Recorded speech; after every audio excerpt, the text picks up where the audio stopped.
ဟုတ်ကဲ့အဲ့ဒီမှာကျွန်တော်တို့ရဲ့ဒီရှင်ပွဲမှာပေါ့နော်ညနေဒီရွာဘက်ကလာတဲ့ကျွန်တော်တို့ရဲ့ဒီအပရိသတ်တွေပေါ့နော်ကျွန်တော်တို့ရှင်ပွဲကိုလာတဲ့အပရိသတ်တွေကိုညနေပိုင်းပေါ့နော်အဲ့ဒါထမင်းချိုင်းဟင်းချိုင်းလေးနဲ့အခမ်းဖြစ်ပါတယ်ဒါကကြတော့ကျွန်တော်တို့ရဲ့ဒီညနေဘက်ပေါ့နော်မနေ့ဖက်မျိုးရှင်ပွဲဖြစ်မယ်ဆိုရင်ဒီညနေမျိုးဒီရဝေး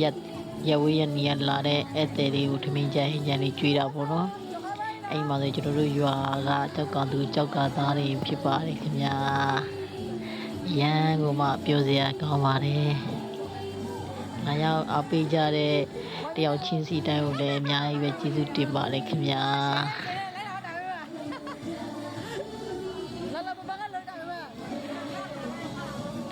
ကျွန်တော်တို့ရဲ့ရဟန်းကတ်ရှိဖြူပွဲမှာတစ်စိတ်တစ်ပိုင်းအမတ်တရလေးတွေမတ်တက်တင်ထားတာလေးဖြစ်ပါတယ်ကျွန်တော်ကိုယ်တိုင်ပဲမတက်တစ်ခေါက်ရိုက်ပြီးတော့အတီကိုလည်းမတက်တစ်ခေါက်လေးနဲ့ဖြတ်ထားပါတယ်ခင်ဗျာရန်ကိုမှပြောစရာကောင်းတဲ့လူပွဲကြီးတစ်ခုဖြစ်မြောက်သွားတဲ့ဖြစ်တဲ့အတွက်အရန်ကိုမှစိတ်ချမ်းသာပါတယ်ခင်ဗျာ